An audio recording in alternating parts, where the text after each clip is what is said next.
Hey, how's it going? My name is Christopher Lopez. I'm the owner and head coach here at the Jersey Strength Pit, and I wanted to welcome you and thank you for putting your information in on the previous page.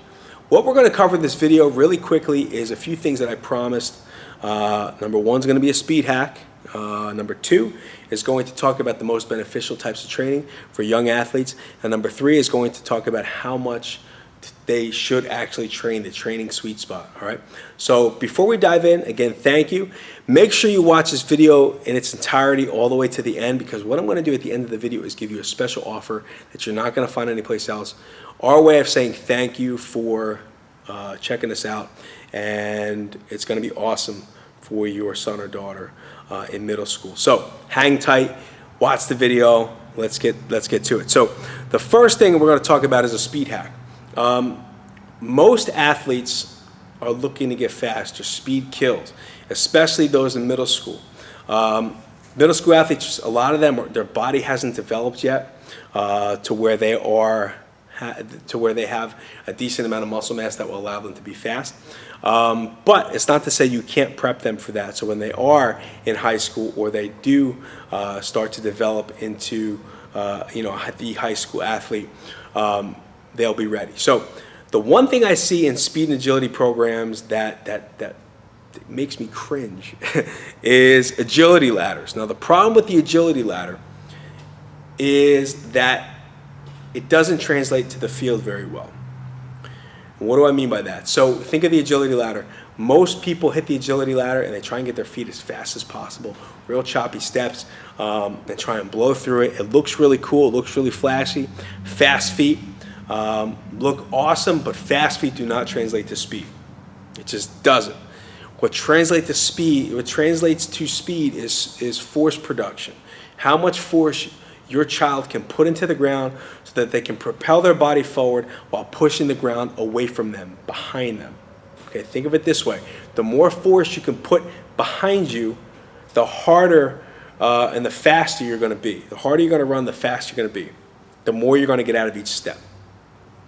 Okay, we do a lot of sled work here with our youth athletes. Not only does it help improve their cardio and give them a great workout, but it does help them improve force production in the lower body, and actually gets them in the position to sprint. So when you're sprinting, you shouldn't be sprinting straight up. You should have a forward lean when you sprint. And doing a sled push actually gets them into that forward lean position. So it actually mimics sprinting as well. So sled work is crucial. Okay, sled work and working on the lower body and on the hips is crucial to speed and power and explosiveness. And again, if their body's not developed yet, it will just set the groundwork so that when they do develop into that high school athlete, they will be in a good spot. They'll be ahead of the curve. The second thing we're going to touch on is what the best type of training is for young athletes. Now, a lot of people say that young athletes should not train. I beg to differ, and I'll tell you why. Strength training does not mean we're going to throw a bar on their back and tell them to do back squats. It does not mean we're going to put a bar on the floor and tell them to pick it up with 200 pounds on it. Strength training simply means they're training to get stronger and to get better. That means they're going to get stronger muscles, stronger tendons, stronger ligaments, okay? And anytime you improve your body strength, it improves performance. It improves the ability to recover. It improves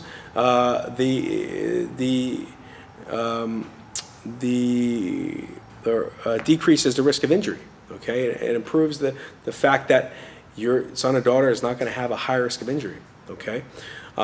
So you have to take all these things into consideration.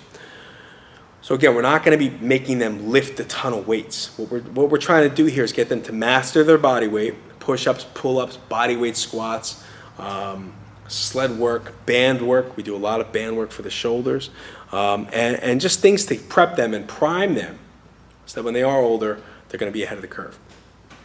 The last thing I wanted to talk to you about for your high school athlete, your middle school athlete. I'm on this high school kick.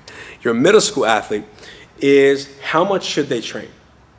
Now, a lot of parents are under the impression that middle school athletes should train 5 days a week. To me, I think they're nuts. All right, middle school athletes, number one, are still kids. They still need to have fun. Okay, they still need to go outside and play with their friends, play tag, play pickup football, pickup basketball. That ultimately is going to translate more so than having them in the weight room or in a gym for 5 days a week.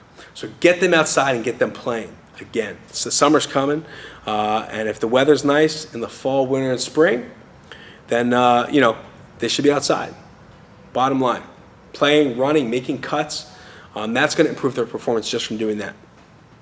But they should still get some strength training in. So usually what we do here is we train middle school athletes twice a week, and it actually is just enough to improve their performance, get them stronger, get them to enjoy coming to the gym. Because obviously if you beat it into their head that they have to go work out 5 days a week, they're going to start to hate it. They're going to start to resent it. So 2 days a week is plenty, okay?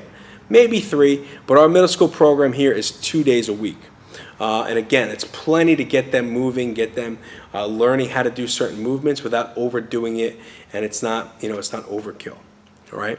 So if this sounds good to you and you are interested in getting your son or daughter the opportunity to get better, to learn how to do certain exercises, to improve their performance, to improve their conditioning and their cardio capacity, and get stronger and learn how to do push-ups and pull-ups and bodyweight squats and just have a little bit of fun outside of their sport, this is the place. So what I want you to do is review the information down below. Click on the button if you're interested in learning more. But what we're doing is we're giving middle school athletes a steep discount for 30 days so they can try us out, all right? And the thing is, you have to remember, you're not going to see this price anyplace else. This is the only place you're going to see it. We don't promote this price. We don't vocalize it. But because you showed an interest, you put your email in, it's our way of saying thank you. We want to give you a break. We want you to check us out. Here's the best part. It's totally risk-free. It doesn't roll into any sort of membership afterwards. There's not like you have to cancel before a certain date. It's strictly for 30 days. If your child loves it and they want to hang out with us more and they want to work out and they want us to take the time and teach them how to get better after the initial 30 days, we would love that. But if not, there's no hard feelings whatsoever. At least you got 30 days out of us, and you got a little bit of training for your child. All right, so again, if this sounds awesome to you, and you want to take the next step, just scroll down below, click the button, and you will get forwarded to that next page. It has all the information on the 30-day middle school performance jumpstart we're running here. And that's it. Thanks again for your time. I really appreciate it. I appreciate you, and hopefully we'll see your son or daughter in here within the next few days. Talk to you soon.